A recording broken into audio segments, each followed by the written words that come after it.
see if it worked.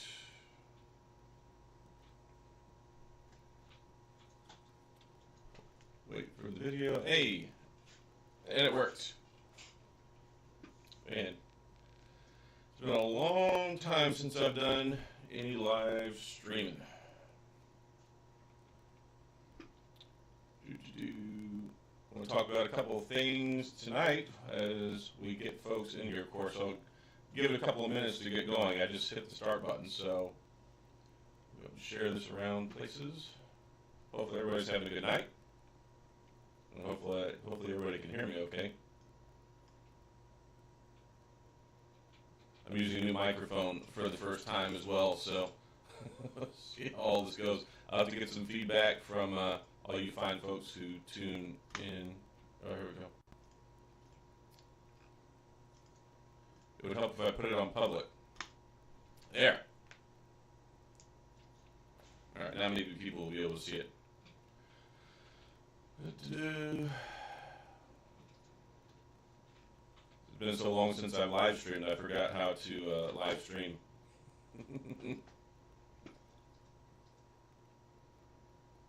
So fancy stuff tonight. So I want to talk about Pixel 8, Pixel 8 Pro, talk about the iPhone 15 Pro and the Pro Max, which I have the iPhone 15 Pro and the Pro Max, which are good. I don't have the Pixel 8 yet, contrary to maybe popular belief, or not popular belief, because it's not out yet. Oh, got some people popping in. Hello, nice. Welcome aboard, Jesse Goodson. Thanks for showing by tonight. I'm echoing, voice echo. Let me see if I can fix that. Trying to do some troubleshooting here. Let me see if I can fix it. Yeah, hold on one second. Trying to figure out why in the world it's echoing.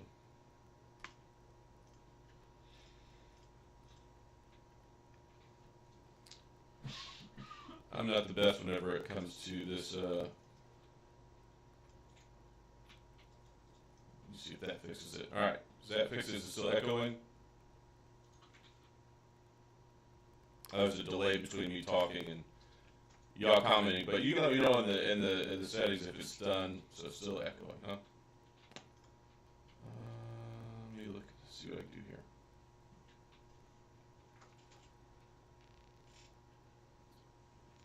All right, is that any better? I'm gonna get it. My goal is to get it fixed. I might have to change microphones. Let me change to the other microphone.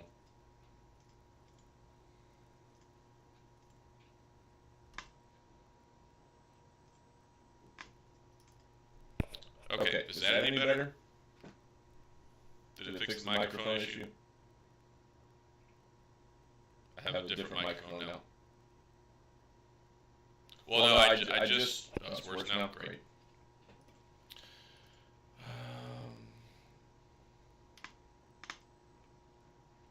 All right, I've got on a different microphone. Is that one any better now?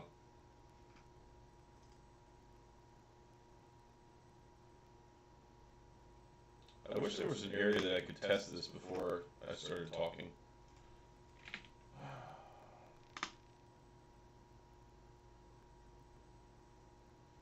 Yeah, I don't know what the issue is here. Let me...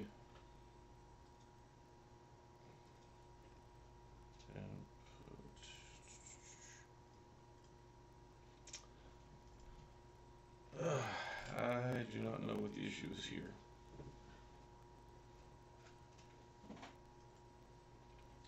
Let me try something else. Hey, Luke, are you familiar with OBS? Yeah, it says it's echoing really bad. I'm trying to figure out why it's echoing.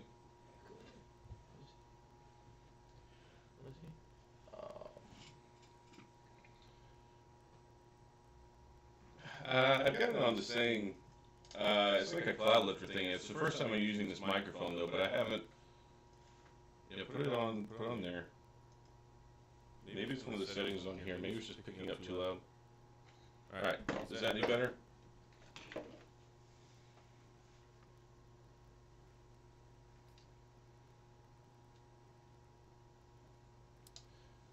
Okay. wish I could hear what y'all were hearing. Advanced audio properties. Yeah, let me see here. Oh, there we go. Is it fixed now? I think that's fixed now. I think I figured out what the issue is. Okay, yeah. So apparently there was an issue down on the bottom where it was taking the audio also from the video capture device. Okay, so I'm sorry for the giant headaches. Like I said, I haven't live streamed in like a year. So okay, all right. It looks like I got a universal thumbs up. Oh, the echo's gone. Well, I'm not actually using this. This isn't. Here, I'll unplug that. So I'm actually. My hair's all jacked up. Yeah, I'm using a different microphone. Let me turn the volume up on here now. Hello, hello, hello, hello. All right, that should fix it. Yeah, I wasn't planning on doing it. I actually did a live stream earlier today with Painfully Honest Tech again. I don't know when that's gonna be published. Probably the next day or two. And let me see if I messed something up here. But anyway, so I did a live stream with him today, and I know we've been doing it the last couple of weeks. So he will publish it in a few days. And I was like, you know what? I was just thinking about this because I put a tweet out like 2 days ago saying, hey, this is the first. It's been officially a year since I quit my job. So I thought, yeah, it'd be nice to get on here, talk to people, and see. I don't know, just kind of talk. It's been a while, and of course, you know, there's not really anything black. I think the last time I live streamed, we were still talking about BlackBerry stuff. it's been a while for that. Yeah, I'm trying to mess with this some more and see if I can figure out why it only sounds like it's coming out of one channel. But at least I got the echo stuff fixed. So, I mean, small victories, I guess, huh? Yeah, so it's been interesting. It's been fun doing the podcasting with Jason. Like, I don't even know if it's going to be something that's going to be like a permanent thing going forward. Like, it's his podcast. It's not my podcast. So, but he's had me on there like 3 out of the last 4 weeks. So, I mean, I think we have a good dynamic. I enjoy going on there. I really enjoy this whole podcasting thing. I wanted to start my own podcast, but I was like, I don't really know of anything out there that I really would be talking about that's different from what other folks are doing that would be appealing, other than like I already make videos every day. If I didn't make videos every day and always talking to you guys, then I don't know. Maybe it would be something else. Let me try this. Hello. Is that any better? I just changed another setting. My son set all this crazy stuff up on my computer. Like I used to have a camera that I use. Like I would use this Panasonic G100, which I'm gonna get that set back up, and I had a different microphone that I was using, but I got this fancy not Bose, but a Shure microphone and some other stuff, and a cloud lifter, and anyway, so it's been interesting for sure. But yeah, it's been an interesting last year. A lot of things have happened, and of course, I've been doing this full time for a year now, so that's been something that's been enjoyable too. Definitely a big change of pace from having a regular job and then talking to y'all folks and hanging out. Katina, hey, it's great to see you. Thanks for showing up. Maybe you could do this once a week or a podcast your fans.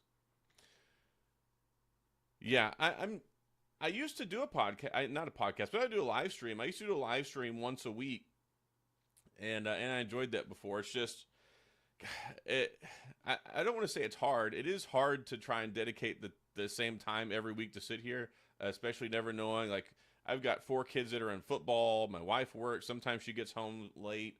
So the idea of trying to set a certain time every week to talk, I don't know. But I do feel like I should do something like this more.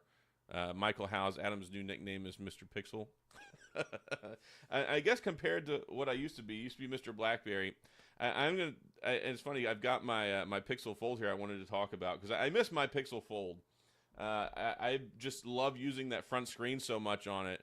And yeah, it's been frustrating using iPhone. Like you guys and gals know, like I'm not an iPhone person, right? I love my iPhone SE, but by and large, I'm not a big iPhone person. So I'm actually using the iPhone 15 Pro Max right now. I have the iPhone 15 Pro, and I got to tell you, the battery life just in the first 24-hour period that I've been using the iPhone 15 Pro Max has been a completely different story in the battery department. I mean, I was down to like 73% battery earlier and still at 3.5 hours of screen on time. I mean, that's crazy. I can turn the volume up a little bit more, Latrell. I have a couple options here at my disposal. It's not peaking out. And I've got a really bad habit of not talking directly into the microphone. Yeah, I'm sorry, Johnny. I don't know why it's only coming out of one channel, and I am not very good. I don't want to shut something down over here. I'm trying to. I don't know why it's only coming out of one channel. That's really weird. Anyway, so I'm gonna try and mess with it some more. Like I really am. This is not my forte, and I wish I knew like a simple solution for this, but I don't. I'm trying. Yeah, so there's so many comments. I really wasn't expecting a whole lot of folks to pop in here tonight. Like we got 112 people watching right now, and I just hit the button to go live. So I do appreciate y'all showing up tonight. Okay, cool. Yeah, I messed with a couple more things, so hopefully it got fixed. I appreciate it, Jacob. Am I going to be at CES, Latrell? Yes, I will be at CES. I just booked my hotel last night, so I will for sure be at CES. Miss Tech Odyssey, Sarah J. Awesome will probably be there. Man, so many people in here. Patty, hey, glad to have you here. Michael Howes, Alan, Curtis, Johnny, so many people. I appreciate y'all showing up for this. So I do miss this. I used to just sit here and pop on and be like, you know what, ask questions or whatever and sit here and chat and stuff. One day I'll get better at this stuff. Maybe I can try and do it again next week.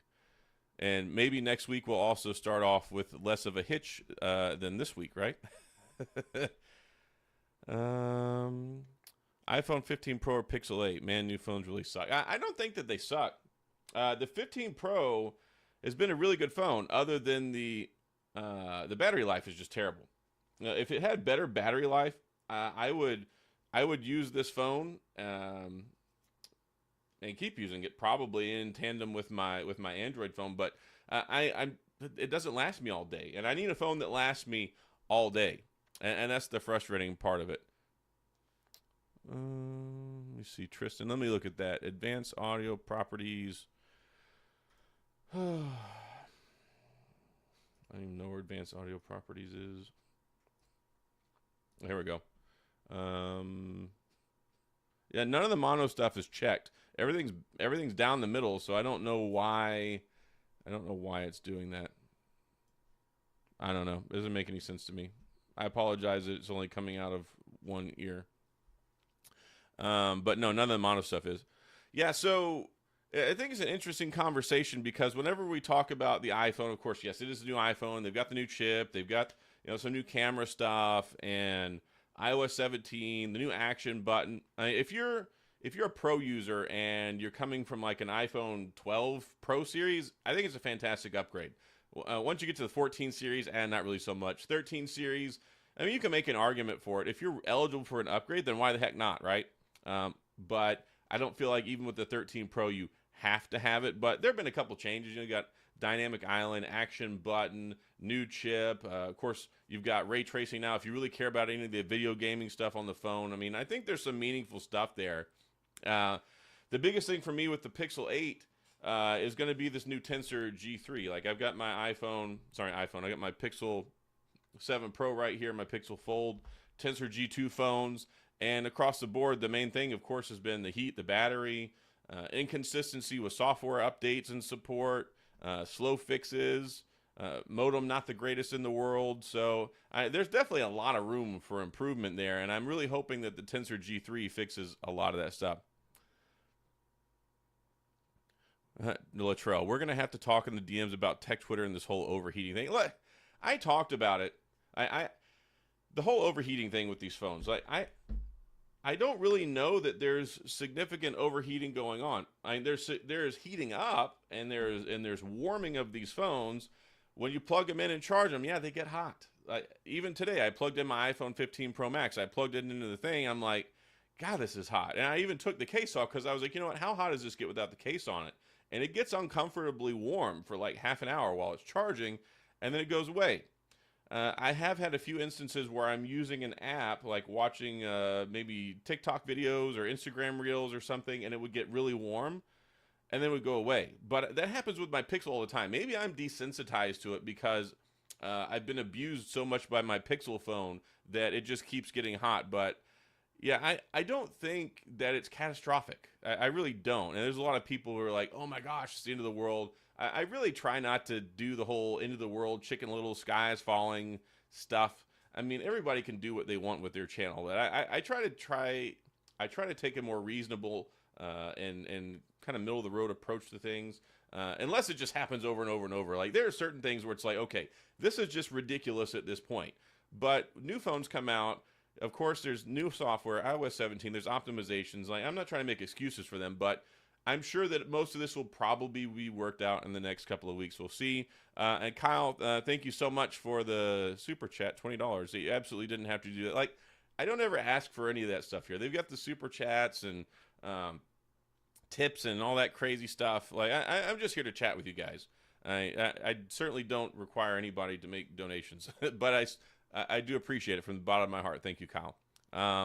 Said I hope the trade-ins are better than when the Fold was released. So that's something a lot of people have been asking me about is trade-in stuff for the Pixel 8. And I'm going to go out on a limb here. I think they'll be favorable. With what we had with the Pixel 7, remember you could trade in a Pixel 6 and get a Pixel 7 for basically like $50. Google knows that they have to get these into people's pockets. So my hope is that we will see good trade-in values. Now, I'm hoping that Team Pixel is going to send me a phone, and I think they are. I don't have one as of right now, and I don't think anybody really has them right now. I could be surprised. Like maybe the launch of it happens on Wednesday, and then MKBHD is like, ta-da, here's my review. But typically when it comes to the Pixel review devices, they have the event, and then my guess is they're going to have the event October 4th, probably third week of October is when they'll be available.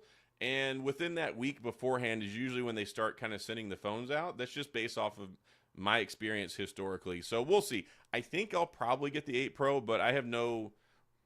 I have no confirmation on this. Team Pixel hasn't talked to me about it, so who knows.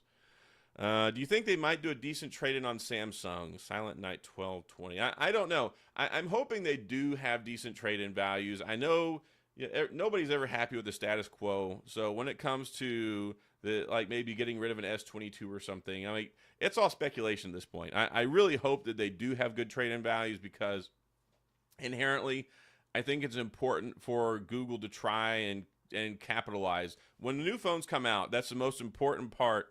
Where they try and get people to come over and adopt. So they want trade-in values, all sorts of things like that. I've heard the rumor is you might be able to get a free Pixel Watch 2. If that's true or not, I don't know, but that's one of the other rumors that I saw. So, hey, if they've got good trade-in values, free Pixel Watch 2, I think Google's caught on to this, and we'll see. But I will say with caution, if they do have good trade-in values, make sure you trade it in. Because after the trade-in value incentive stuff with the pre-order ended, good gosh, it was bad. It was bad. Do you think it'll be worth switching to the 8 Pro from the 7 Pro? And that's a good question. If you've been having issues, then yeah, probably a no-brainer, especially if you've got a good way to trade it in. If you haven't been having issues, like I have a hard time recommending year-over-year upgrades. It's a little bit easier when it comes to phones that are like $599 and you can get like, let's say you could trade in the Pixel 7 and get the Pixel 8 for $50. Absolutely. And that's going to be a question that I'm going to have to answer once we know the pre-order deals. Like once we know the pre-order deals, then I can say definitively, okay, this is a good deal. This is not a good deal. So probably wait for that so I can give you a real answer. Latrell, I did get an email from Team Pixel, so I know that I'm still on the program, but they didn't say they're sending anything. They're just like, just update your information for the year. So we'll see. Will overheating still be an issue for battery life for the Pixel 8? I don't know. The latest benchmarks I've seen say that it's going to be about on par power, like benchmark wise, with the Snapdragon 8 Plus Generation 1, which is good. That shows a significant update because the previous two have been clocked more against the Snapdragon 888. But heat will be a concern. I mean, just because it's been an issue with the Pixel 6 and 7 with the Tensor G1 and the G2, but I hope that they found a way to get that under wraps. And also, I have another super chat here from Alex Pistano. Thank you very much. I appreciate it. Your thoughts on S23 versus Pixel 7 Pro. Thank you for all you do. Well, thank you. So I think the S23 Ultra is a better phone than the Pixel 7 Pro. But you also have to look at the Pixel 7 Pro was $899 and the S23 Ultra is $1199. So there's a $300 difference there. Do I necessarily think it's $300 better? I mean, maybe in some ways. If you want the S Pen, of course, that's something that's important. I think that the Snapdragon 8 Generation 2 and battery life are definitely better. So there are things that I think are better about both. Video, I think, is better on the S23 Ultra, but of course the Pixel 7 Pro, I think, has better point-and-shoot capabilities. Everybody's always complaining about the shutter lag with the S23 Ultra and how it's bad at capturing moving things. So I think it really depends on what you prioritize and what you want. Both are supported up to 5 years with security patches. So yeah, it's kind of a give or take thing. And then of course, as they have more trade-in deals, as they get further away from when the phones have come out, it makes things more financially viable. But they're both good phones. And that's not, I don't want to give an impression that the Pixel 7 Pro is a bad phone. I just think that the Tensor G3 should hopefully alleviate the issues that some folks have had, like heat and battery life and things like that. There's always room for improvement. Let me see. Katina, can't wait to see your Pixel content. Some of my favorite stuff you do. I wish you could do more with OnePlus next year. So I'm also excited about my Pixel content because the Pixels are my favorite to cover now that there's no BlackBerry. I do work a lot with OnePlus, and I can't give anything away, but y'all might be happy in a few weeks with some videos that I'm going to make. But I have a pretty good relationship with OnePlus. I mean, they sent me the OnePlus 11. Honestly, I quit making OnePlus 11 videos because I gave it to somebody. I had a friend of mine who's in New York, and I guess they were trading phones to somebody else, right? And they were trading their OnePlus 11 or they were trading their Pixel 7a and Pixel Watch for a OnePlus 11, and then the Pixel stuff got lost in the mail by UPS, and then they were without it, and then they lost their phone and they couldn't trade them. So I was like, you know what? Here, I've been making content about the OnePlus 11 for a while now. I'll just give it to you. So I gave away my OnePlus 11 to a friend of mine because they got screwed over by UPS. So that's why I haven't made more OnePlus 11 videos. But I will almost certainly get the OnePlus 12 when it comes out. I made a video about the OnePlus Pad. I passed on the OnePlus Nord this year, and you might find that odd, but it had the same chip as last year, and I think some of the qualities were not as good. So I was like, you know what? I told OnePlus that I didn't want to cover that phone because I didn't really want to recommend it. So that's why I didn't cover the Nord. But yeah, I think moving forward, you'll be pleasantly surprised with the OnePlus content. Let me see. Ultrasonic. So, Sergey, when it comes to the Tensor G2 and the ultrasonic fingerprint scanner, that's a Samsung thing. Like, I don't expect to see that on other phones. It's not on other phones. It's on the Samsungs. So, optical is kind of how everybody else goes. So that's not an exclusive to Pixel thing. I don't think a optical fingerprint sensor is fatal for the phone. I think it's perfectly fine if they do a good job, unlike with the Pixel 6. Winded Rock. Can you talk more about Pixel being a legit thing in Japan? So yeah, people apparently love the Pixel phones in Japan. I don't exactly remember the market share. I want to say it was like 9% or something. Let me look real quick. Pixel phone market share at 12%. That's crazy, and that's over 2 years. So in quarter 2 of 2021, Pixel's market share in Japan was 2%, and now it's 12%. So that shows that Google is making some inroads and they're doing some good things. So, yeah, I'd like to see more of that. One of the biggest frustrations I have with the Pixels is that they only launch in what, like 12 countries, 9 countries. Really, I think they're doing a disservice to a lot of folks. So, yeah, I would like to see them put their phones out in more countries. I think that would be good. And that's got to be part of the deployment strategy. So we'll see what happens there. But I've been happy by and large with the phones. There's just frustrations here and there that just I feel like because of Google as a brand that we shouldn't be dealing with, right? So we'll see. Latrell, Pixel 7 Pro fingerprint scanner is great. Yeah, I haven't really had any problems with it. It was the Pixel 6 series ones were the ones that were trash. So yeah, I expect that the fingerprint scanner, facial recognition, all that stuff. I think we'll be all right with the Pixel 8. We've had growing pains over the years, of course, but I think we get better. Oh, Ed, Ed Shukar, I haven't seen you in a while. Thanks for showing up. I appreciate it. I'm excited for the OnePlus Open. Been using the Oppo Find N2. I think they're slightly different. I think some folks have been expecting the Oppo Find N2 to basically be the OnePlus Open, but if you look at the renders that we've seen, like it's not exactly the same phone. And I like Oxygen OS, contrary to some people's popular belief that it's not good, but I like Oxygen OS.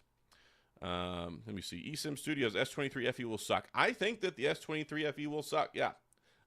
I don't have any confidence in the S23 FE, and from what I know, I believe it's supposed to be a Tensor chip, and that just doesn't, not a Tensor chip, an Exynos chip, and that doesn't do my heart very good. Gunner, my Pixel 6 fingerprint scanner is accurate but slow. Facts, yeah. Sometimes, you know, it's odd. So the fingerprint scanner on the Pixel 6 either is fast or it has a delay in it, and it just kind of goes back and forth. That does help. So eSIM Studios take off animations to make it faster. I did that with my Pixel Fold. So the Pixel Fold, when you take it out of the box and you use the fingerprint scanner, it feels like it's really slow to load after you get the vibration feedback that it's unlocked, and it feels like it's very slow to open. If you go into the developer settings and turn animations down to 0, it unlocks like that. So it's not the unlocking that's taking so long. It's the video animations that pull up the screen that are delayed. So that could be something that could help you out. Jane Anderson, I am considering replacing the 6 with the 8. Yeah, I think the 8 will probably be a meaningful update. Like, if you got a 6, the 8's probably going to be a decent grab. Do you recommend the Nothing Phone 2 from Xbox Gamer? So, yes and no. There's some things that they've done good, but I feel like it's overpriced. Like, I feel like that phone should have been about $100 cheaper. And I feel like they tried to escalate the price up too. I would recommend a OnePlus 11 over the Nothing Phone 2, in all honesty. That would be my recommendation, especially if you want one. Check out Best Buy. Like, they've got sales and stuff, but check out the open box. A lot of times you can find deals at a Best Buy, like an open box on a OnePlus 11 or even a OnePlus 10 Pro. But the OnePlus 11 at this point in time, with how old it is now, some of the deals you can find, I would get a OnePlus 11 over Nothing Phone 2. That's just my 2 cents, though. Do I think the Pixel Fold 2 will sport the same camera hardware as the Pixel 8? I do not. And here's why. So if you take a look here, this is the Pixel 7 Pro. And you see the big camera bump on the back here? So we got the big camera bump, and then on top of that, the phone is thicker. So you have to fit the hardware in there, you have to have a certain amount of distance to be able to put it in there. And then when you have the Pixel Fold, it's almost half the thickness of the Pixel 7 Pro. So there's just not enough room to cram those sensors in there without really extending that camera bar on the back or making the phone thicker. And those are compromises I just don't think that they're willing to make. I hope Carl Pei is not watching this live. I don't really care what Carl Pei thinks. I care what you guys think and watching my videos. It was funny because I think I made Carl Pei mad. Actually, I think I made Nothing Phone 2 mad, period. So I reached out to their PR, and I was like, hey, can I cover the Nothing Phone 2? And they're like, yeah, sure, we'll send you the Nothing Phone 2 when it comes out. And then it showed up, and I was like, hey, where's the Nothing Phone 2 at? They're like, oh, yeah, sorry, you didn't make the first list, even though we told you we were going to send it to you in the first round of people. So I was like, okay, well, are you going to send it to me anytime soon? They're like, well, we might be able to get it in a few weeks. I'm like, well, if it's going to be a few weeks, then don't send it to me. I'm not wasting my time. And then I made a video because I had looked at a lot of the specs and a lot of the information, and I was like, man, the OnePlus 11 is a way better deal than the Nothing Phone 2. And I made a video to that effect, and then I think it pissed off their PR team, so then they don't talk to me. So I might have got myself in trouble there, but I mean, really, I don't care. I think the OnePlus 11 was a better value at the time that I made that video, and I still think it is. So that's, I don't know. I have a bad habit of like speaking my mind, and it doesn't work out really well in the tech space. So it is what it is. If I really want a Nothing Phone 2, I'll go buy it. You sound like the salty. Well, like, I don't care. I'm really not invested in the Nothing Phone. If you're interested, go for it. I mean, it's not gonna cause me any heartburn. But the thing is as a business, if I'm reviewing video, like if I'm reviewing phones, if I don't have the phone very quickly after it comes out, there's almost no point in covering it because all the views are gone. So if they're not going to send it to me till 3 or 4 weeks after it comes out, then that's going to hurt my other videos. And I was like, look, by the time you get me this phone, the Fold 5 is going to be here, the Flip 5 is going to be here, and I'm going to be dedicating time to making videos about those phones. So no, I'm not going to make a Nothing Phone 2 video to drop the same week that the Z Fold 5 comes out. That's just stupid. So maybe at some point I'll get one, but it's not really a priority for me right now. Alan92N, views on the S23 FE. Like, I have very little that I've put in. Like, I'm not invested in that phone at all. I haven't looked at it too much. I've seen stuff popping up. If I remember correctly, it's supposed to have an Exynos chip, but if it has an Exynos chip, I would say don't buy it. There's a lot of other viable phones, and just get a Pixel. I'm not really impressed with the FE phones. The S21 FE I did like, but that was the only one, really. Curtis Muse, I really like your honest reviews of phones. Thank you. It cost me a lot of money, but thank you. Alan Holbert, lots of bugs in the Pixel phones I've heard, so haven't made the switch to Pixel, banking on the 8 Pro. Yeah, there have been inconsistencies. There's been issues, so we'll see what happens whenever it comes to the Pixel 8. But I'm hoping for good things. I'm hoping for good things with the Pixel 8 and the Pixel 8 Pro. Latrell, yeah, the S21 FE was a little weird, but I thought it had a good chip. I thought it had a decent enough camera. The screen was pretty good, but there were certainly areas they cut corners, right? MC, Nothing Phone 2 reminds me of those little kid sneakers that light up. Yeah, I think the glyph lighting is a little gimmicky, but some people really like it. And I am all for competition and options. So if somebody's going to make a phone, they're going to support it, and it's going to be a decent phone, like, good. I think we should have more competition in the market. Doesn't mean I'm going to buy one. No, not necessarily. But, I mean, I know a lot of people who really like the Nothing phones. I haven't personally used one, so I don't want to say anything bad about it, having never tried one out, but it just doesn't look appealing to me. Element Swing, you're not the only one getting the audio out of the left ear. I don't know why it's doing that, and I've been messing with it since the stream started. So I do apologize for that, but I'm not sure why it's doing that. Pixel 8 purchases will see a free Pixel Watch 2. I confirmed that. Yeah, I've heard a lot of people say that, so I hope that is true. That's kind of like with the Pixel.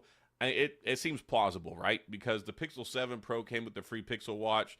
It really wouldn't surprise me. My hope is that the Pixel Watch is larger. Like, I have my Pixel Watch right here, and the two complaints that I have about it are battery life, and it's just too small. They needed two size options. Will the Pixel 8 Pro have similar video camera quality to the iPhone? If I had to guess, like if I were betting, I would say no. But I do hope for improvements, and I think it will be better. It'll be the best. It'll be the best they've ever had, which of course that sounds obvious, but I'm looking for some improvements. We're expecting a new camera with the Pixel 8 series phones, and I'm expecting good things out of it. This is a good one, Mr. Poopy Pants. Pixel 8 Pro or S24 Ultra? I can't answer that question because neither one of them are here yet.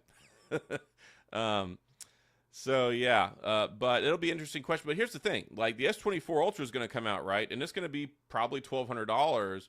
And the Pixel 8 Pro, presumably, we're looking at probably $899. $300 makes a big difference in a phone sale. So it's really hard to, one, quantify that and say best or worst. And then you also say, well, there's $300 price difference. So we just have to see when they get here. The Galaxies do have good video.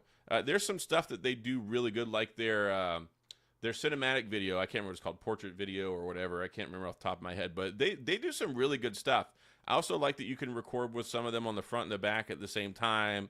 I do think there are things that Samsung has done to make a better quality video experience for what people want, other than just, oh, let me record something. So I do like some of the things Samsung does. I think they make good phones. Early thoughts on the 15 Pro Max from Shackton Fool. So the 15 Pro Max, so far battery life has been exceptional on here. And I'm going to do a math calculation right now, so have to go with me here. I got to add this up. So let me see how much battery life that I've gotten. I'm at 56% battery. So first hour, 37 minutes. Second hour, 44 minutes. 10 minutes. 7 minutes. 38 minutes. 52. 33, 45, 39.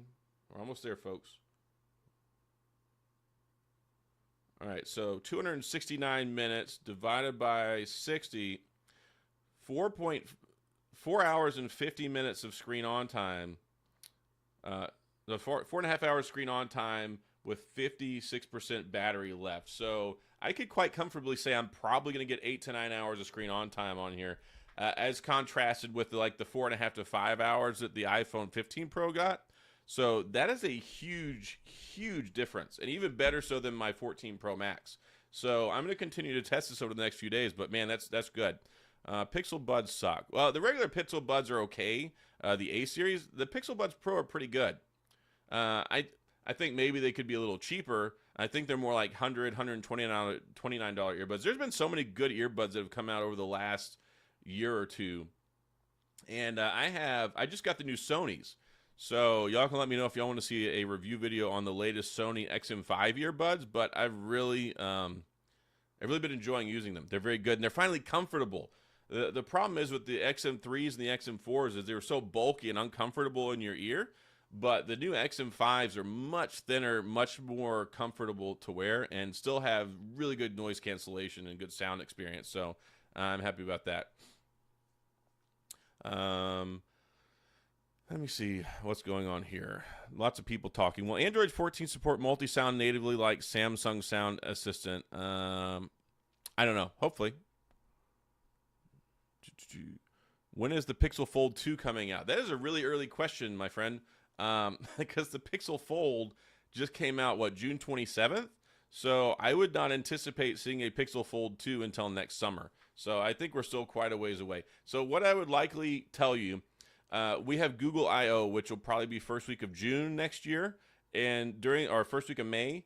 And when we have Google I/O, that's when they announce the A series. That's when they announce the tablet this year, and that's when they announce the Pixel Fold. So my expectation is Google I/O this next spring is when you'll see an announcement for the Pixel Fold 2.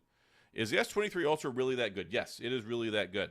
The S23 Ultra is just about the most impressive Android phone that I've probably ever used. Like from a standard form factor. Like it's not as a non-foldable. What Samsung has finally done with this phone has been very impressive. I think it's the best phone they've ever made. I think it'll go the distance and last you several years. Excellent battery life. They're getting better with the camera stuff, doing some more optimization for this 200 megapixel sensor. So it's very, very good. Pixel 8 dimensions, I have no clue. Like, I don't ever look at that. I just know that it's similar in size to the Pixel 7. Let me see. Would like to see the new Bose Ultra earbuds? Yeah, I would too. I don't have a contact with Bose. I was really surprised. Like, I've kind of developed a relationship with Sony over the last 6 months. They sent me like the Xperia 1 Mark V early to review. I was very grateful for that. They just sent me the earbuds. So I just only have so many connections with folks, and even fewer connections that actually like me. So yeah, it's hard to review everything, right? Let me see. CC Rider. I have a BlackBerry Key 2 LE. Works just fine on Verizon. Loyal BlackBerry user. Pride out of my cold dead head. I am happy that it's still working for you. It's really depressing to me now. I've been hearing some things here and there that Android 8, they're just not supporting some of the apps as well as they used to, and they're starting to have issues. I really would love to see another keyboard phone come from somewhere that's not Unihertz over the next year or two. Like there's a market for it. There are people who want their physical keyboards, and we're just running into an issue with, quite frankly, BlackBerry screwed us by never giving it an Android 9. eSIM Studios. Pixel 8 modem. Yeah, I'm concerned about the modem, but we'll see how it is when it shows up. Does your S23 Ultra have the bubble display effect? I don't know what that is. I haven't seen that. Tristan, are you expecting Google AirTags launch with the Pixel 8? I'm not, but that wouldn't surprise me if they did. I don't look too much into rumored products and things coming out. Like, really, I just pay attention more once they come out or once we get an official announcement to talk about them. We'll see. Let me see. Modem, we're still waiting to confirm. We've heard reports of the same modem carried over. I don't think that's true because we're using a new chip. It's presumably a 3 or 4 nanometer chip, but we do know it's a different chip this time, at least from what I've seen. So I don't think that they would shove a 3-year-old modem into a newer chip for the third time. So we'll see what happens. OnePlus works with banking apps. Yes, OnePlus does work with banking apps. Am I getting the Apple Vision Pro? Probably not. Have you seen how expensive that thing is? This sucker's like $4,000. Like, I'm hard pressed to buy a stinking iPhone.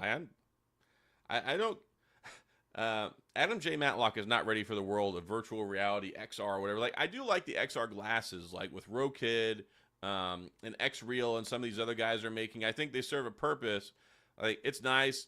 I enjoy being able to wear them on like a plane and connect them to my phone. I watch videos or laying in bed, so I'm not keeping my wife awake and things like that. But yeah, I'm not ready to wear an apparatus that's basically a mixed reality headset that replaces my computer. Like, it's cool. I would love to try one out. Like, the electronics geek and nerd in me would love to check one out. But I don't see myself spending $4,000 to buy one. I just don't. Let me see. So many comments. I'm trying to keep up with this. What's your opinion on the Pixel Watch 2? I don't have one yet. I'm hoping for good things, though. I really am hoping that we get a good successor to the Pixel Watch. Like, this really did feel like a first-generation watch. There was a lot of lessons learned to be had.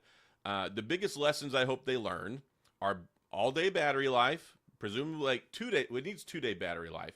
But if they can give us 2-day battery life and also give us 2 different sizes, I will consider that more of a success. I know your phone number. That's great.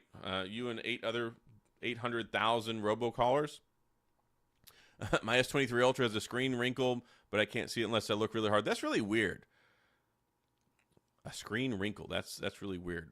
I would look and see about getting that replaced if that's a manufacturer defect. Google Watch needs to connect to Google Fit. Yeah, so I really hate all this integration with the Fitbit crap for the Pixel Watch. I think that charging a premium membership for that and all the other things, they should have just ditched that. Like, bought Fitbit, used them for what you wanted for your watches, and then get rid of it. Ezekiel Brown, what's up, man? Lots of love from Houston. Thank you very much, fellow Houstonian, I'm assuming. I do like it here. Autumn Stanley, hope you had a good time in New York. So I had an interesting time in New York. So I was there for a secret hush-hush event, and I was supposed to fly home Friday. And then basically New York City had the worst rain in the history of mankind, and it was the worst rain ever in New York City's history. The subways were flooding. The airport, I was supposed to fly to LaGuardia. The road out there was shut off. The road that the fuel trucks used to refuel the planes was shut off. Streets were flooding. So they canceled my flight. So I had to go find another hotel, and I had to pay for that and then change my flight and fly back home the next day. But, I mean, before that, it was a pretty good trip. But hey, I did get to walk around New York City some more. I made my vlog video, and hopefully y'all enjoyed that. I got a lot of positive feedback on the previous vlog video for when I went to the Apple store to get my iPhone 15 Pro. A lot of folks really liked the vlog style video. So yeah, I tried making another one. Hopefully y'all enjoyed it. If y'all did, I'll try and make some more in the future. Detective Pikachu, why are you blinking so much? Because I have a neurological disorder. It's called Tourette's. That's why I blink and I twitch all the time. So if you're go look it up on Wikipedia or whatever you want, but that's why. I apologize. There's nothing I can do about it. Let me see. How much battery you got on the 15 Pro and the Pro Max while gaming? So yeah, the Max. I only get about 5 hours on the iPhone 15 Pro. That doesn't matter what I do. I haven't really tested it out on the 15 Pro Max yet, and yeah, I'll test that over the next couple of days. But I've only been using it for like 24 hours, so I'm just testing it for normal stuff right now. But just the fact that I'm at 56% battery and have as much battery life as I've gotten out of basically a whole day on the 15 Pro is really nice, so I appreciate that. Apple Mafia in the building. Yeah, and here's the thing. I generally like both of these phones. I know a lot of people think that I hate iPhones. I hate Apple. I respect iPhones. I think that they do a good job. I mean, shoot, they sell 80 million of these things a year. What I don't like is the battery life. And the thing is if I'm going to talk about stuff, it's from my experience and what I use these phones for and share them with other folks. So, and that's what people come to my channel for. If they want to know, then yeah, I'll tell you what the battery life is. I thought I took a pretty good stance on the heating and the heating issues and stuff, and also the breakability. Like, I think it's completely unrealistic to work out all the time and be pretty strong, and then just to try and break your phone. Like, if that's what the dude does for a living, most people are not going to have that kind of an issue. Let me see. What else did I not answer, Detective Pikachu? You didn't answer my question. Are you going to complain the same for the iPhone 16 Pro, whining and complaining? No, I feel like you're whining and complaining. I feel like what I'm doing is educating my audience. If you consider it whining and complaining, then feel free to seek therapy or to not watch my videos, but I'm not too concerned about it. Mark Stevenson, dig your channel. Keep doing what you're doing. Watch every video. Thank you very much. I appreciate the support. Jerry High Roller, love this channel and your in-depth reviews. Love the honesty about products. Thank you very much. I try, and that's what I do. I buy so much of this stuff. I bought the Pixel Fold. I bought the iPhone 15 Pro, the Pro Max. Like, I got to buy 80% of these phones, and they're very expensive. So maybe that makes me more critical when I have to buy something as opposed to somebody who gets sent every phone. I'm sure if Apple sent me 5 different iPhones, then I would probably be like, oh, these are amazing. Maybe I wouldn't complain as much. I don't know. But when it comes to phones, I test them out. I do my best. I mean, I'm sure I have my things that I harp on more than others, but ultimately, if the phone won't last me all day long, that's problematic. And I'm going to tell people that. T5 Gaming, thank you for sharing honestly your review on your channel. Thank you very much for watching. Alex Jamat, so will that Hush Hush tech event become public news in the near future? Yes.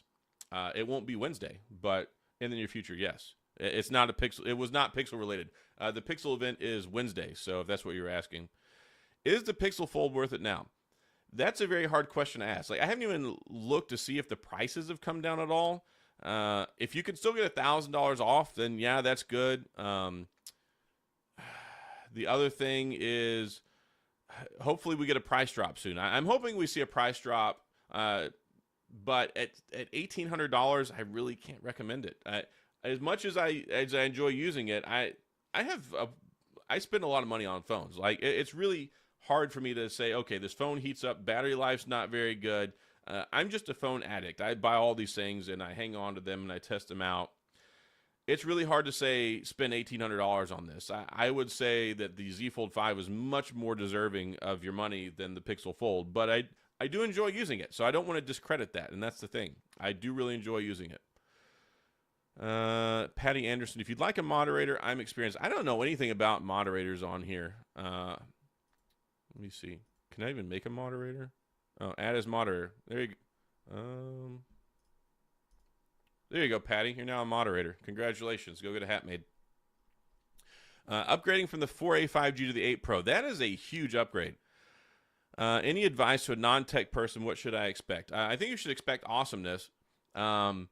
If you don't feel like you need the Pro, though, because the 4A 5G is kind of a minimal phone, I would say look at the Pixel 8. You could probably really enjoy the Pixel 8 and save yourself several $100s. But if you just want the best of the best and you want the Pro, I don't want to discourage you from that. But sounds like going from the 4A 5G that you could probably really enjoy the 8. So I would say keep an open mind.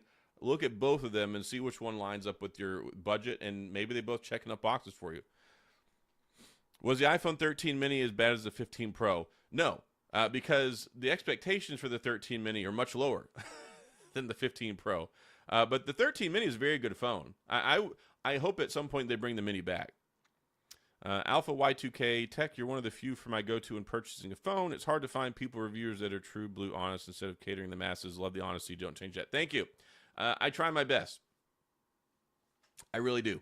And I'm glad that y'all enjoy it. Like I just do what I do, and y'all appreciate that, and y'all really offer me so much support. So I couldn't thank you enough.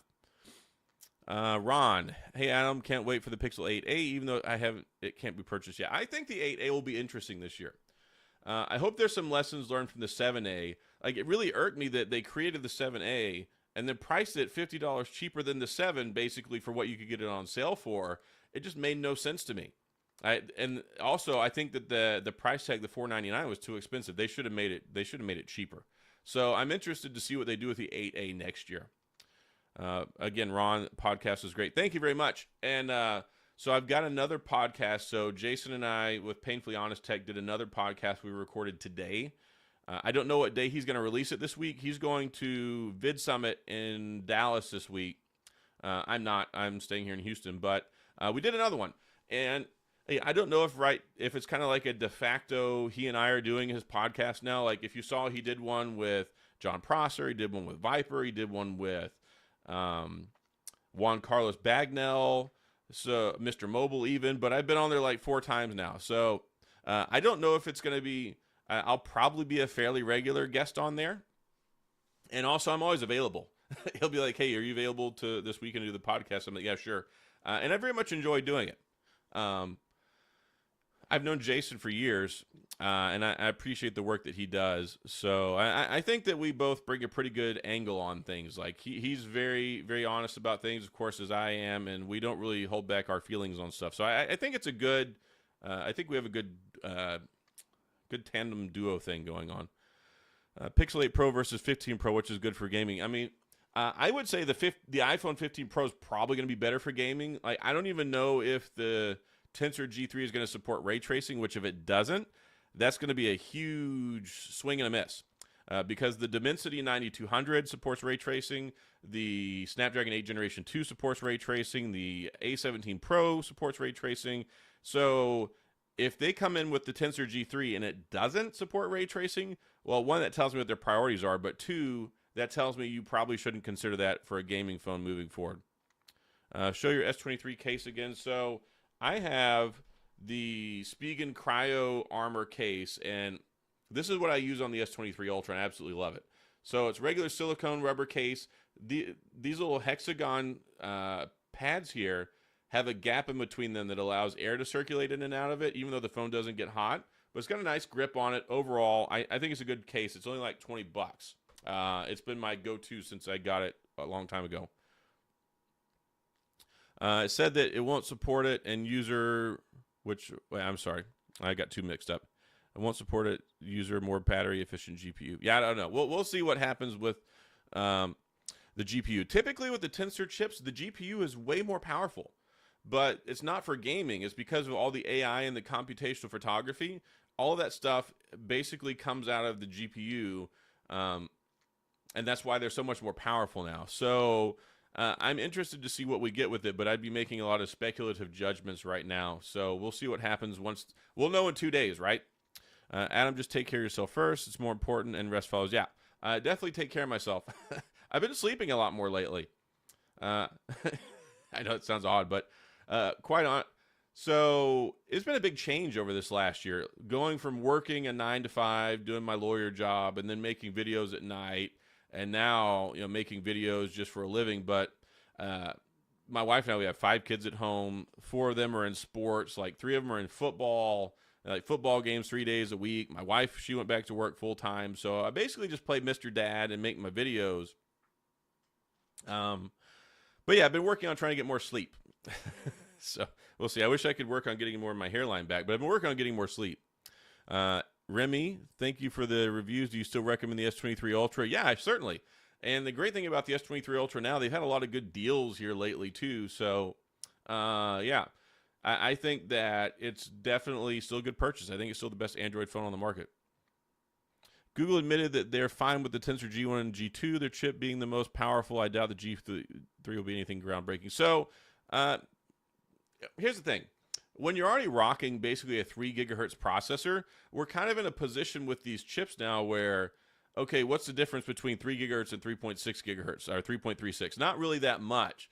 So the biggest things are advancements in AI, computational photography. I feel very comfortable with Google in that regard, but it's battery life, heat management, standby, and signal. Like, those are really the 4 key tenets that they need to work on with this phone, and we'll see how that translates in the Tensor G3. Yes, T5. That's enough posting. But I did. Oh, I'm currently using the 15 Pro Max. Like, that's what I switched my SIM card to the other day. Nirmal Patel, what kind of lawyer are you? Hopefully a good one. So I practiced nonprofit tax law for 3.5 years, and a year and a half before that, I was a contracts attorney with the local courthouse. I was an assistant county attorney. So the 3.5 years before I quit this last year, I worked for a nonprofit firm, and I represented people who had been audited by the IRS and who couldn't afford an attorney. So yeah, I did a lot of good work there. Helped out a lot of people. Like, whenever I left my job, I had about 43 cases I was managing, and over the course of 3.5 years, I saved taxpayers like $1 million from the IRS that they were audited for. So I was very, very good at what I did. I do kind of miss doing that because as much as I hate dealing with the IRS, I like to help people. So we'll see if I go back and do any more of that. Do you know bird law? No, I don't. Other than it's illegal to fly through red lights. 15 Pro versus 14 Pro battery life. It's almost exactly the same. Jerry High Roller, the fact that they get free phones to review will always make them biased. So I don't want to say that people getting free phones makes them inherently biased. I mean, I get free phones. The Sony phone, I got that one early for free. The Pixel phones, I mean, if you want to see any illustration of getting a free phone and unbiasedness, if you see how hard I am on the Pixel phones, you would not think I got sent those phones for free. The Pixel Fold I didn't, but the Pixel 7 Pro, Pixel 7, Pixel 6, Pixel 6a, all those Pixel phones that, I think ultimately it comes down to the person doing the review. I don't think it's just because you got a free phone. I think it just depends on how you review things and how transparent you are with your audience. Hot sauce, Face ID or Samsung Ultrasonic? I say Samsung Ultrasonic. I don't like Face ID. I don't even enable it on most of my phones. I just use the fingerprint scanner. And that's why it doesn't bother me with the Sony Xperia 1 Mark V. I'm perfectly happy using the fingerprint scanner. I'm unlocking it before I even look at the phone most of the time. So it really doesn't hurt my feelings if I don't have Face ID enabled. So I have to do it with the iPhone because it's the only one. Would you ever revert back from a foldable? That's a hard question, man. That's a really hard question because I love foldable phones, and I've got the Pixel Fold, I've got the Huawei Mate XS2, I've got the Z Fold 5. Like, I really enjoy foldable phones. So yeah, that's it's really hard to go back. I mean, the thing is it's basically replaced my tablet usage, and there's just so many nice things I like to do with them. So yeah, my primary phone usually is a foldable. Right now it's not a foldable. My secondary is a foldable. My primary right now is the iPhone 15 Pro Max, but that's the beauty for me, though, and that's one reason I've always carried multiple phones. Even before I ever started doing phone reviews, I was carrying 3 phones. It's funny. I went to a doctor one time, and they're like, "So you think you have obsessive compulsive disorder?" I'm like, "Yeah, I'm pretty sure I got OCD." They're like, "What makes you think that?" And I pulled out 3 different phones and set them on the desk. And they're like, "All right, maybe you're onto something." Jerry High Roll, yes, podcast is awesome. Thank you so much. People on the level of MKBHD can straight up give Apple a bad review and they won't blacklist them. I mean, that's true.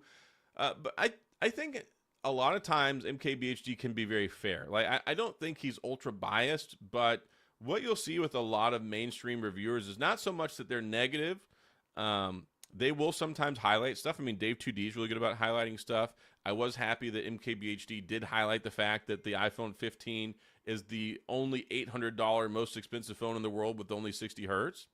But yeah, I think it all depends. Everyone has different styles and stuff like that too. So like I'm more aggressively will highlight negative features, I think, than some other folks. But I think a lot of it comes down to style, dynamic, what people are going for. I mean, shoot, I'm just a half balding, almost 40-year-old middle-aged dude sitting here just like, hey, this is what I think about the phone. I mean, my videos do not look nice. And then you go watch like an MKBHD video and I'm like, wow, that's a beautiful presentation. Alex Yamat, $2. Thank you so much for the super chat. Foldable phones have too many compromises. I don't think they do. I don't think they do. Maybe that's a good video I can make sometime in the future. But I think with what they bring to the table, I think it balances out what a lot of the perceived compromises are. Yeah, so here's the thing. Whenever make it rain, or I'm sorry, I can't pronounce that. But when it comes to a lot of these mainstream reviewers that get them early, a lot of what they're capitalizing on early video traffic. They get the phone. There is 100 times more people clicking on videos trying to look at them like the first couple of days that it comes out.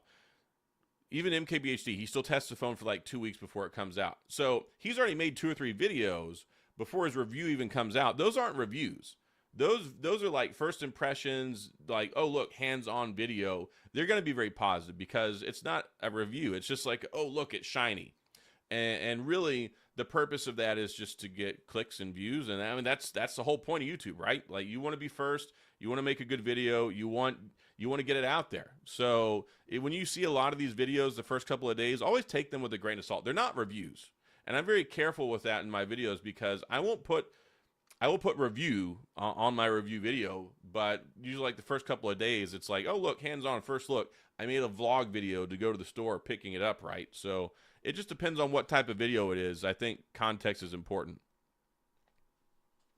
Retro Gaming Genesis. This is more exciting than the Monday Night Football game I came here from that. So thank you. I'm glad it's more exciting. I don't know who's playing tonight. I didn't look, but I was super happy to see that the Houston Texans destroyed the Pittsburgh Steelers. So very happy about that. Citizen text, under 40, you make me feel old. Yeah, I am 39. I will be 40 years old in January. And I just still feels like I'm like 16 years old mentally. My wife would agree with that, but I definitely don't feel 40. Let me see. Trying to catch up with all this. So many people. Thank you for all the comments. Thanks a lot for everybody coming by to watch tonight. This was very impromptu. I've been wanting to do this for a while. I've talked about it, and I used to do my live stream like once a week or at least like once a month or whatever. I mean, I used to do my live show with Dan back in the day. We've talked about reviving that at some points in time, if you remember him. I like this. I like this outlet. I like being able to sit here and talk with all you guys. And I don't really sit down with much of an agenda. It's like, all right, I kind of want to talk about this stuff, but really, I think it's important. I like try to answer as many questions as I can. Ezekiel Brown, I was at the Texans game. I was tempted to go. I was very tempted to go. I'm glad you were able to make it. Hopefully you had a good seat. Glad to see J.J. Watt added into the Ring of Honor. Do you think Apple will ever take a risk and make a folding phone? Apple doesn't ever take risks. So here's my timeline for them. My timeline for Apple to make a foldable phone is probably 2 to 3 years from now. And if we do see one, I think it will be a flip style phone. I don't think it'll be a open book like foldable style phone because they don't want to compete with their iPads. So I don't expect to see one before probably 2 or 3 years from now. And I expect if we do so, it'll be a flip style. If it doesn't happen, it won't hurt my heart. Like it won't be a big disappointment or surprise to me if they don't. But yeah, I wouldn't expect to see it before 2 or 3 years. Yeah, I know Retro Gaming Genesis. I'm sorry the audio is not coming out of the right speaker. I don't know what the deal is. I'm gonna have to mess with this some more. I had a lot of audio issues from the get go, but I assure you, I will get this sorted out by next week. I'm using a new microphone for the first time too. It's this Shure streaming microphone I bought a while ago. Hopefully, the one ear you can hear out of sounds really good. 2027 iPhone. Yeah, we'll see. Have I ever thought about linking up with someone who is a good reviewer that wants their name out there so they can get more views, recognition, maybe like a live joint podcast? No, and I don't mean that prejudicially. And the last time I tried to support an up-and-coming YouTuber, they stole my Pixel 7 Pro. So I'm not trying to discredit anybody. It's just the irony of that. So I'm not opposed to it. I mean, I honestly don't spend a lot of time really engage. So here's the thing. I spend a lot of time on Twitter. I talk with a lot of people. I talk with a lot of people who are tech reviewers that I've known for a long time. There's so many new tech people that pop up and come and go all the time. It's really hard for me to keep tabs on that. I can hardly keep tabs on how much milk is in my refrigerator on any given day. So it's not meant to be offensive to anyone who is up and coming. But I mean, if somebody reaches out to me, I mean, I'm not closed off to the idea of trying to help somebody. I've certainly done that many times in the past. I'm going to AT&T and trading my phone in for the 15. Which do you prefer, 15 Pro or Pro Max? So here's the thing. I prefer the Pro, but the Pro battery life is not good for me. It doesn't last me the full day. So that's a problem. The Pro Max I don't really care for, but it's getting pretty good battery life so far. So if you need a phone that's going to last you all day long, but here, just put an asterisk next to this. If you don't use your phone more than 5 hours of screen on time a day and you want the smaller phone, you can get the iPhone 15 Pro. That'll probably work well for you. If you're a heavy-duty user and you need the phone to last a long time and need to be able to get lots of screen on time, go with the Pro Max.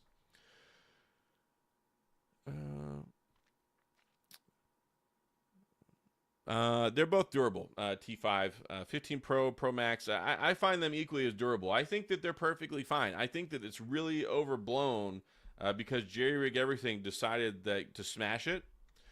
Granted, yes, I know that the previous iPhones did not fail that test, but they were more of a unified chassis, and they've made them now where it's easier to fix them in the event that you crack the back glass. Because here's the thing.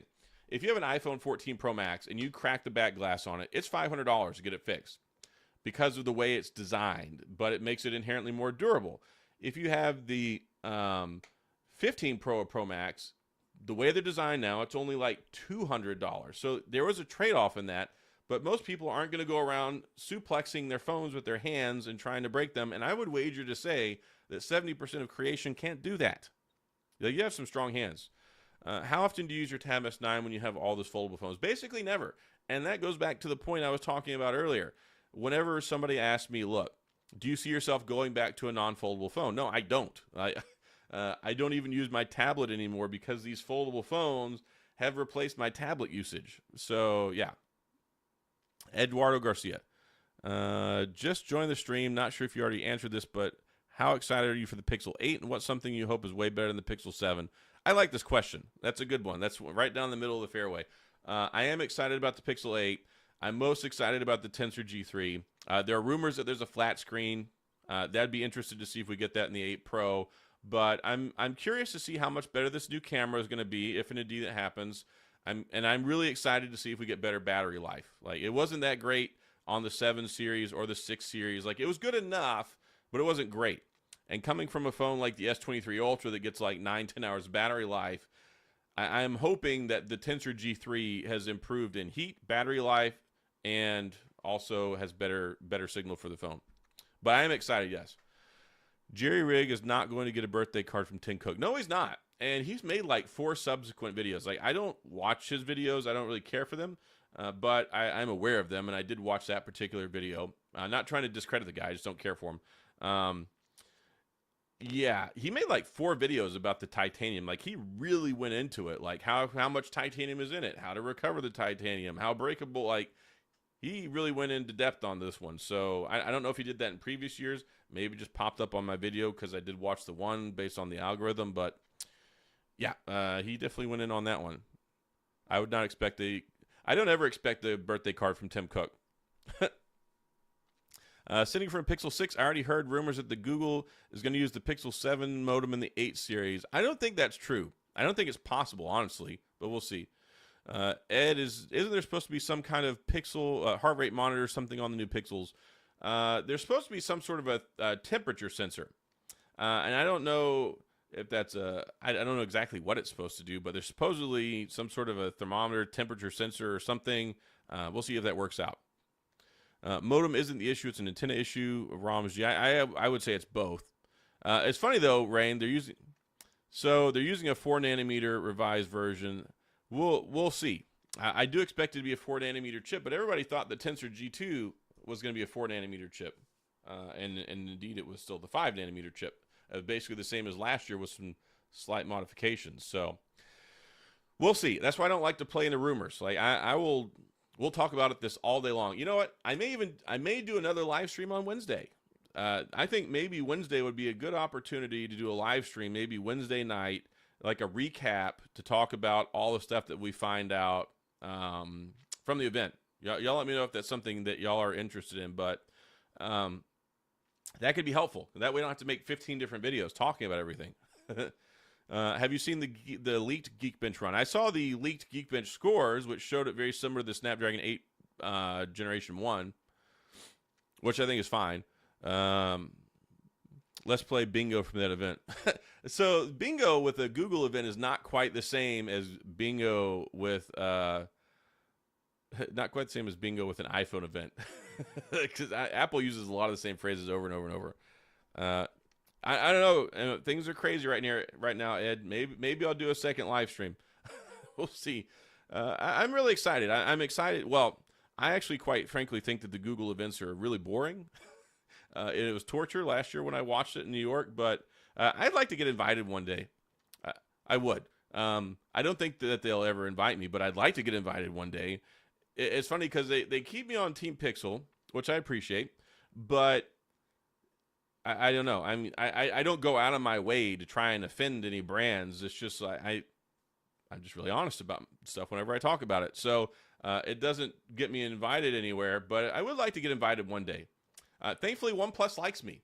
I've been invited to quite a few OnePlus events, so I do really appreciate the relationship I have with OnePlus, and I appreciate the relationship I have with Team Pixel. And quite frankly, anybody that I have a phone working relationship with, I appreciate. But yeah, I was kind of hoping I would get invited this year, and I did not. So we'll see, maybe next year.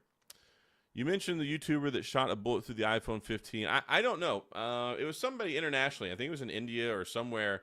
But I saw this video clip, and it showed the S23 Ultra, and somebody had shot through it, like right here. Somebody had shot through it, and then you look on the front, and the front screen was still working. There was just a hole through it. And I was like, wow, that's really impressive. And then you saw they had shot through the iPhone, and it was gone. It was dead. So I don't know who did it, but I did watch it. It was very interesting. Viazel279. Yeah, so most of these events are boring. There's a couple minutes of excitement, but like I went to the Samsung. So I tell you what, the Samsung event in person in San Francisco this year, it was not boring. I really enjoyed that one. A lot of green laser lights. The OnePlus 11 event wasn't boring, but the Apple event, oh my gosh, was boring. And the Google event, Google needs to find some ways to like make things more exciting. So I'm sitting there like, today we are talking about the Pixel 8. It is so cool. Yeah, it's torture. So I always record them, and then I just have to cut out the parts I need. I appreciate the fact you don't bow down to tech lord. You tell the truth about the product based on your experience. Yes, that is me. For better or worse, I do what I can. According to Sia, titanium is supposed to be bulletproof. I don't know. I haven't fired any bullets at titanium before. But I would expect that maybe it might stop a bullet, but then it's like, well, are we talking 50 caliber? Are we talking 22, 17 HMR, whatever. I think inherently making a discussion point around how bulletproof phones are and still working is quite dumb. Because quite frankly, that's not a realistic test, right? What's my opinion on D-brand cases? Like D-brand skins, or do they have cases now? I don't like D-brand. So I think that the people over at Dbrand are jerks, and I really don't like the way that they hold themselves out on Twitter and the way that they troll people. I don't really find that appropriate as a brand.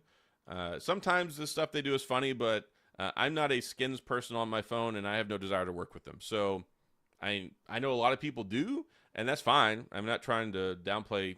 I make light of it. I mean, if anybody wants to work with them, go for it. It's just not my cup of tea. Do I think there will be a Pixel Fold 2? Absolutely. I think there will be, and I think it will be announced at Google I/O next summer. What's an opinion on Apple Watch 2 Ultra getting 3,000 nits brightness and not giving it to their flagship phone? So that's really bright. But inherently, when you take a look at watches, when you're standing around out in like the hot Sahara sun, because that's what you do with an Apple Watch Ultra, you go walk around in the middle of the desert, you need a really bright watch.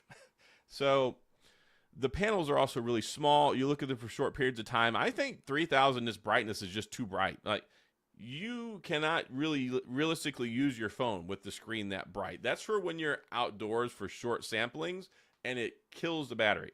So looking at, like, even when you take a look at the S23 Ultra, it's 1750 nits peak brightness. And so when we talk about maximum nits brightness, that's not what you're always looking at. When you look at it under normal conditions, let's say it's 1200 nits, 1000 nits, 1500 nits, whatever, anything over 1,000 nits, I think, is good. You're going to see that really well indoors, mostly outdoors, those peak brightness situations. Here's the thing. I don't use my S23 Ultra on auto brightness, and most of these phones, if not all of them, you have to have auto brightness on for them to kick in and go that high. So, yeah, if you're not outdoors and don't have auto brightness on, you're never going to see it. So I think a lot of it's just a sales figure more so than actual practicality. Oh, yes. Pixel 8 live stream, trying to decide if I'm going to get off my Pixel 6. I mean, you can. I would say just wait and see what they have to offer. The event's in 2 days, so it'll be a really easy decision to make then. My thought process is also I'm expecting pre-orders to go live once the event ends, because that's very typical, but you'll probably have 2 or 3 weeks. The event's going to be on October 4th. I'm expecting probably around the 20-something is when they'll actually go on sale, so we'll see. S24 Ultra Elite to have 2,500 nits peak brightness. Cool.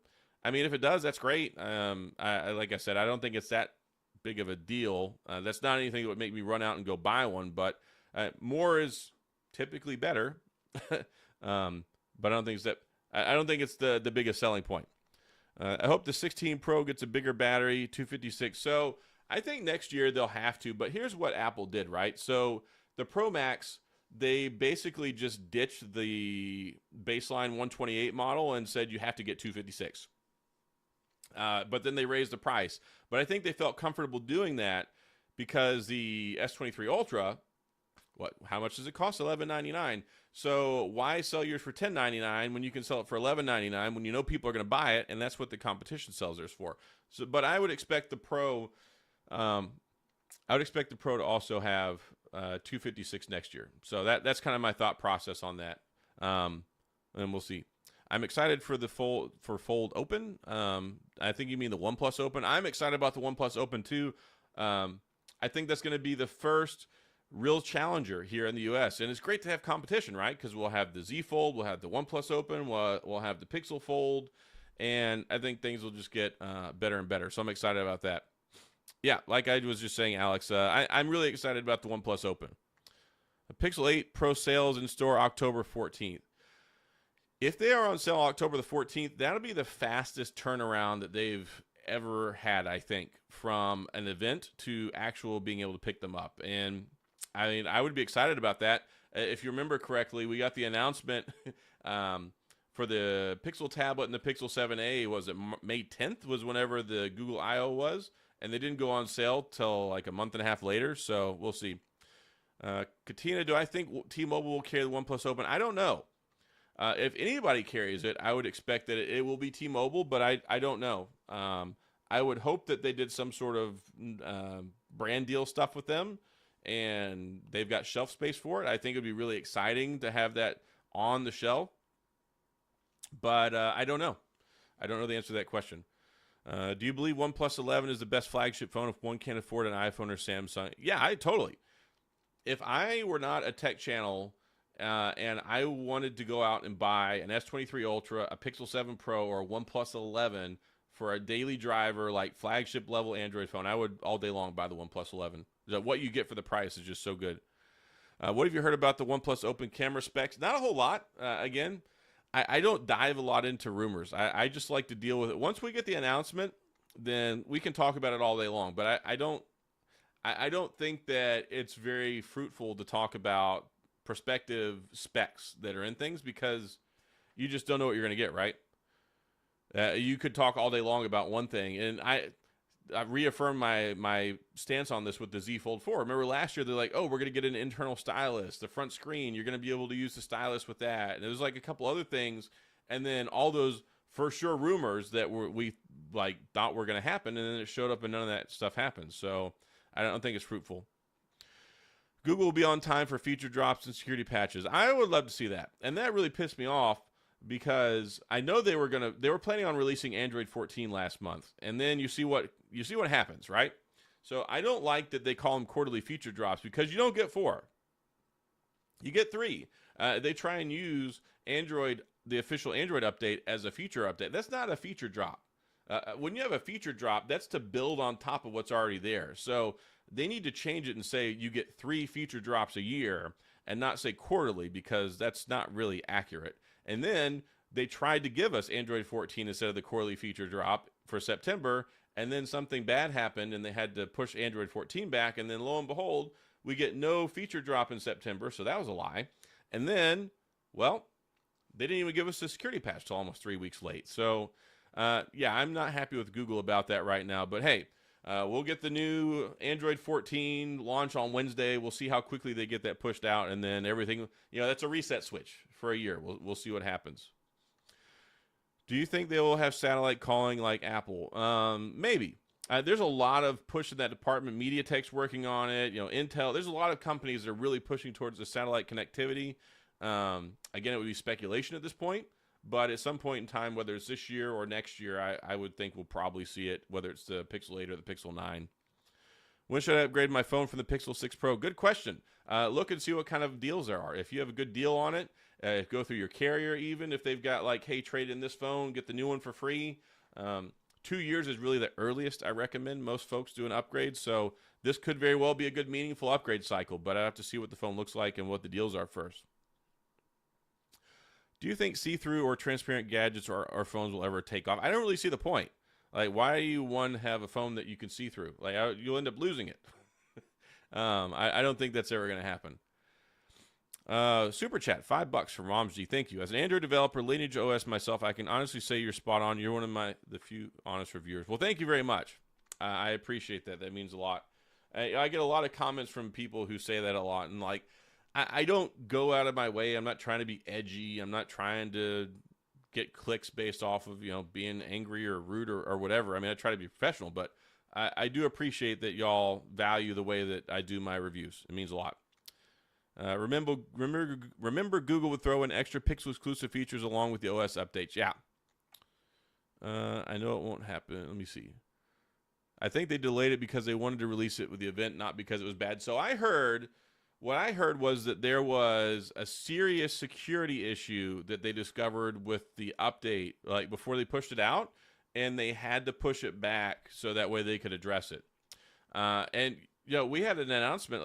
OnePlus said that they were going to push out Android 14 to their phones on September 25th. So I was like, all right, that means it is basically imminent, right? We got to get this any day. And then all those plans went out the window. So the best laid plans of mice and men, I think, is what they like to say. Steven, I tried the Xperia 1.5 at the stores and found their Android to be less smooth compared to Samsung. So a lot of things you're going to find there. One, did you go into the settings and confirm that it was on 120 hertz? 2, One UI is designed to be very smooth with its animations. Stock Android is naturally less smooth than One UI. One UI very much tries to emulate iOS, and it tries to have those very, very smooth animations for all the things that they do. So it may feel smoother, but inherent like that doesn't necessarily mean that it is smoother. It may just be a perception. Of course, you can change that by changing the animation speeds. And also, you can always put a third-party launcher on your phone if you want to. But I assure you, the Sony Xperia 1 Mark V is running just as well as the S23 Ultra. Do I think they should bring back Google Play stuff? It's okay. I never really had any Google Play phones. I like the premise behind it, and I thought it was okay. But I think maybe it's been outlived at this point, just with the reliability of the OS at this point, and how much it's pushed out, and how much experience brands have with it now. Do you think the 5G hype overpromised? Absolutely. And I think that they got out there, tried to get ahead of everybody as like a selling point, like, oh, 5G is the future. And then they realized that it was a marathon race and not a 100-yard dash to get 5G deployed, much less to live up to people's expectations. Case in point, I was sitting in a Mexican food restaurant the other day eating lunch, 4 bars, 5G, UC band, and I couldn't even load a tweet. I had to turn 5G off and turn LTE on because I couldn't do anything, even though it said I had 4 bars of 5G. So I think that there is very much a lot of overselling and a lot of under-delivering. Let me see. ROMs, that makes a lot of sense. Honestly, Android 14 may not seem huge under the hood, but it's a huge update. Yeah, sure. So I call Android 13 Android 12.5. 12 had so many problems with it. 13 was basically just a giant fix for Android 12. So this Android 14 is the first substantial update since Android 12, which Android 12 changed a lot of things. So I think Android 14, I think it'll be an enjoyable experience. I did test out the beta, and I'm just not a beta person. Like, I'm not making a bunch of videos about betas. I'm not testing. I don't have time for all that. I'm making too many other phone videos and other stuff. But yeah, betas just aren't my thing. So I think Android 14, I think it should be good. By the time they reach platform stability in like May, I think, or June, they were doing some good things, and I felt pretty comfortable with it. So I think Android 14 will probably be fine. It's just a matter of how well the hardware plays with it. Yeah, the OnePlus Android 14 release did get pushed back. Tell us more about the Pixel Fold. Would you do a 2-month review? So yeah, I actually plan on doing one. It came out June 27th, so August, September. I was in New York for that, but I do plan on talking about it soon. I haven't had my SIM card in there for the last like 9 days because I've been testing out the iPhones. So as soon as we get past, so iPhone week's over, this is Pixel week. I'll be talking about Pixel stuff basically all this week.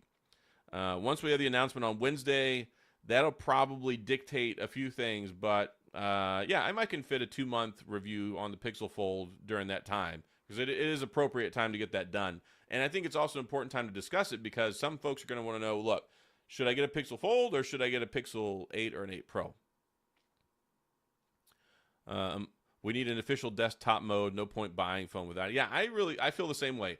I think that all these manufacturers should really be pushing a desktop mode at this point. I think that it's important. Like, Motorola is even doing it, right? If Motorola can do it, then anybody can do it. The Think phone, I really love the Think phone, and that's one of the things that one of the few things I don't like about this job is there's so many good phones that are out there. I'm like, you know what? I really wish I really enjoy using this phone, and then by the time 2, 3, 4 weeks go by, I got to go test out another phone, and then another phone will come in, and then I could be 3, 4, 5 phones removed by the time I'm like, man, I'd love to use this phone again. Put a SIM card in it for the weekend, and it's like, oh, new phone again. So that's one of the frustrating things. Mr. Yang or Miss Yang, Mr. Yang, I hope. I hope I got that right. Love your content. Thanks very much. I appreciate it. Thank you so much. Vizel, I agree with you on 5G UC. 5G UC has been so C-band, when it first came out, it's mid-range 5G. So there's sub 6, which is basically 4G LTE with different coverage, right? So there's 4G LTE, there's 5G, and then there's a sub 5G, there's UC, and then there's millimeter wave. So millimeter wave, most people never see. It's only in very, very built-up areas, maybe like at a football stadium, downtown New York, where you got like 1 million people in this like 1 square mile area, right? And it's designed for maximum bandwidth, short bursts, but it doesn't really go through a lot of stuff. Like the travel distance, you basically have to have a tower every 100 yards. Could be even every 100 feet, but at least every 100 yards. So it's not efficient. And that's what set that really bad expectation because people are like, oh, 5G millimeter wave, man, 1,000 megabytes download speed, 2,000 megabytes download speed, and that's not what you get out in rural America. Then they're like, oh, we went from millimeter wave to sub-6 5G, and they're like, this is slower than 4G LTE. What the heck is this 5G I was promised? And then they came out with C-band. C-band actually had a lot of problems getting deployed because it was interfering with airplane signals. So I may be wrong in this, but the signals that the ILS uses, the landing system on the planes when they take off and they land, operated on a very similar wavelength frequency for the C-band did. So there was actually a letter. There was a petition sent from like the airport commissioners or something. I don't know. That they were like, oh, we're really worried about y'all turning the switch on this 5G and crashing planes. And that was like 2 years ago.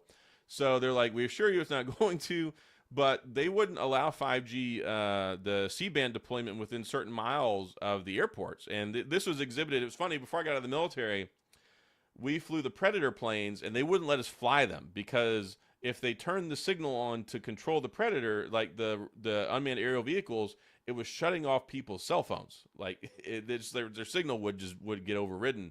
So yeah, they've been deprioritizing and opening up more frequencies over the last few years to try and get more deployment of this out. But yeah, that's why the expectations, the reality, and the slow deployment of like the mid-range 5G over the last few years has been the hurdle. Anyway, that's a lot of like nerd talk there, but hopefully I explained that.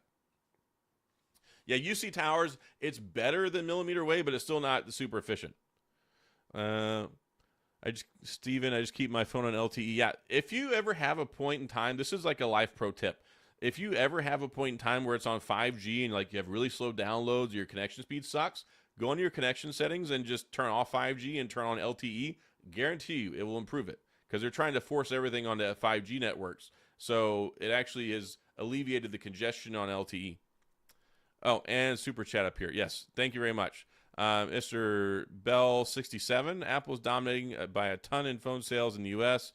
What is the end game for Android here? How long do they have to hold on for? So I don't think there's really, one, thank you very much for the super chat. I really appreciate that. But two, I don't really think there's any fear of it going anywhere. And ultimately, that's choice. There are people that die hard, hate Apple. A lot of people don't like Apple. Surprise, surprise. Like, I mean, I don't care for them, but I think they make some good products. And as long as there's choice, you're never really going to have to worry about that. Now, that's one reason why we have less manufacturers than before. A lot of them have gone to the wayside, and we lost, like Nokia basically died, HTC basically died, BlackBerry basically died. Like, there's a lot of these phone companies that don't exist anymore. They kind of consolidated the last couple of years. I mean, LG's gone. We effectively had, in the United States, Samsung, Google, which is very, very little market share, Motorola, very, very little market share, TCL, very, very little market share. So, yeah, I don't. Yes, Apple does have a commanding lead in the United States, but globally, Android still has more devices, and they always will. I mean, case in point, I think China is making it where like they're cutting off iPhone sales or something like that. Yeah, there's just a lot of countries where Android will always be more prevalent because you can get an Android phone in some of these countries for $100. It might cost you $2,000 to import like an iPhone 13 into like Thailand or something. So globally, I think there is zero threat to Android going anywhere from Apple. But in the United States, definitely they do have a leg up. But I think I think it's always going to move back and forth a little bit. But I think it's pretty solidified at this point, the people that like it and don't. Yeah, I loved HTC and Motorola as well. They were good phones. Isn't the 80% market share among kids in the U.S.? Yeah, you really have to look at the demographics. You have to look at a lot of stuff when it comes to those numbers because you can always pick a different poll that supports your viewpoint. But, yeah, I'm not too worried about it. Also, yes, Blue in Florida. And I just made a video recently about the new Bold. And I think it's a pretty decent phone, too. That's the great thing about Android. You know, people were making fun, like, oh, y'all need to stop saying, oh, my gosh, the iPhone 15 doesn't have 120 hertz. Who cares? But then you see a $199 phone come out of Florida, this little Android phone that actually is a really beautiful phone, well made, and 120 hertz. Do I think Android can take control of the teen demographic? That's going to be hard. I know they're trying. I mean, shoot, did you see the partnership that Samsung just did with Mr. Beast, where Mr. Beast is the Samsung phones are going to be his official vlog cameras in his videos now? So you can't say they're not trying. Are they going to overtake them? I don't really think so. But nothing lasts for forever, right? And that's one of the reasons why Apple is always, I don't want to say trying new stuff, but if you take a look at what they're doing on like the silicone front when it comes to driving innovation with chips, and also with the new Apple Vision Pro, like that's the thing they see as the next big thing, right? Phones are what they are. They've kind of plateaued, but technology is always moving into emerging markets. And if you look 15 years ago, would you ever say, with the dominance that BlackBerry had globally, would you ever say that they would be non-existent in 10 years? I mean, 10 years from now, Apple could be gone. You never know. So nothing lasts for forever. Nothing lasts forever. Message and group chats as Americans trapped with Apple. Yeah, for sure. But Google is trying. Google's definitely trying. And it's funny, it's very much an American thing, though. If you look internationally, WhatsApp is huge. So many people use WhatsApp and bypass the whole iMessage thing altogether. So, I don't know. We'll see what happens, but I don't think they're going anywhere anytime soon. And also, yes, as Patty says here, thank you so much for supporting the channel and for the super chats. Again, y'all definitely don't need to donate anything. I certainly appreciate when you do. It means the world to me, but it's certainly not here asking for that. But I do appreciate when y'all do. It's very, very kind. Yes, Apple everything. There's Apple. Android became big in the beginning because like the first 3 or 4 iPhones they could only get with AT&T, and that was the thing. And I remember whenever the iPhone came out, and I was like, I had my BlackBerry. I was very happy with my BlackBerry, and my brother, who didn't care about phones whatsoever, but he went and he got the new iPhone. He was like, "Oh my gosh, this thing is so amazing!" And I looked at it, I'm like, "All right, it's not that great." But I ultimately ended up getting one a few years later because I got deployed in 2010. I was deployed for 8 months, and I didn't have phone service where I was at, but they had Wi-Fi.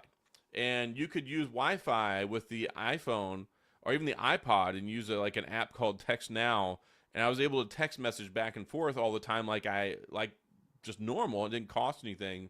So I had an iPhone for like 8 months while I was deployed, and then I came back, and then I just went straight back to BlackBerry. But that was a nice thing that I was able to use. And that was back in 2010, 2011. Am I going to review the Linux Libre 5 or other Linux phones? Probably not. And honestly, I don't know anything about Linux. I probably won't be doing that. I had a BlackBerry Flip till 2017. I didn't want to let it go. Yeah, I used BlackBerry as an exclusive daily driver from 2005 to 2019. And it's funny, I bought this recently. I was going to make a video about it, but I ended up not. I've got this BlackBerry, the Bold. I never actually had a Bold.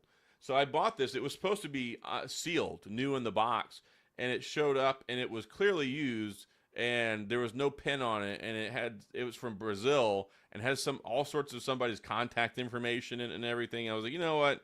Whatever. I'm not even going to return this because it was like $50 or whatever. But I was like, I was going to do an unboxing video and kind of show it off in 2023, and then I got the box, and I was like, what the heck is going on here? This is not what I ordered.